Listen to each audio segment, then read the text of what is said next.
ప్రెగ్నెన్సీలో ఉదయాన్నే నీరసం అంటే జస్ట్ వామిటింగ్ కాదు. మీ శరీరం ఒక చిన్న ప్రాణాన్ని మీలో అభివృద్ధి చేస్తుంది. కానీ ఈ వికారంతో రోజు పోరాడడం అంటే చాలా కష్టంగా ఉంటుంది కదా! మీకు నేను కొన్ని సలహాలు ఇస్తాను. పాటించి చూడండి. మీ మార్నింగ్ సిక్‌నెస్‌ని తగ్గిద్దాం. ఫస్ట్ దానికి కారణం ఏంటో అర్థం చేసుకోండి. కంగారు పడకండి. ప్రెగ్నెన్సీలో హెచ్‌సీజీ హార్మోన్ సడెన్‌గా పెరుగుతుంది.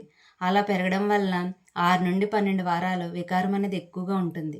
కొన్ని రకాల వాసనలు, ఖాళీ కడుపుతో ఉండడం వల్ల ఇది మరింత ఎక్కువగా అవుతుంది. ఇది చాలామంది గర్భిణులు నార్మల్‌గా ఫేస్ చేసే సమస్య. ఫస్ట్ ఖాళీ కడుపుతో ఉండొద్దు. ప్రతి 2 గంటలకి కొంచెం కొంచెం తింటూ ఉండండి. మీ మార్నింగ్ డైట్‌లో అరటిపండు, నట్స్, మ్యారీ బిస్కెట్టు తీసుకుంటూ ఉండండి. ఇది యాసిడ్‌ని తగ్గిస్తుంది. అల్లంతో చేసిన టీ లేదా అల్లం ఫ్లేవర్‌తో చేసిన క్యాండీ ట్రై చేయండి. అల్లంలో ఉండే జింజరోల్ మీ వికారాన్ని తగ్గిస్తుంది. నిమ్మకాయ వాసన చూడడం లేదా జీలకర్ర నీళ్ళు త్రాగడం. సిట్రిక్ యాసిడ్ ప్లస్ జీరా అరుగుదలను పెంచి వికారాన్ని తగ్గిస్తుంది.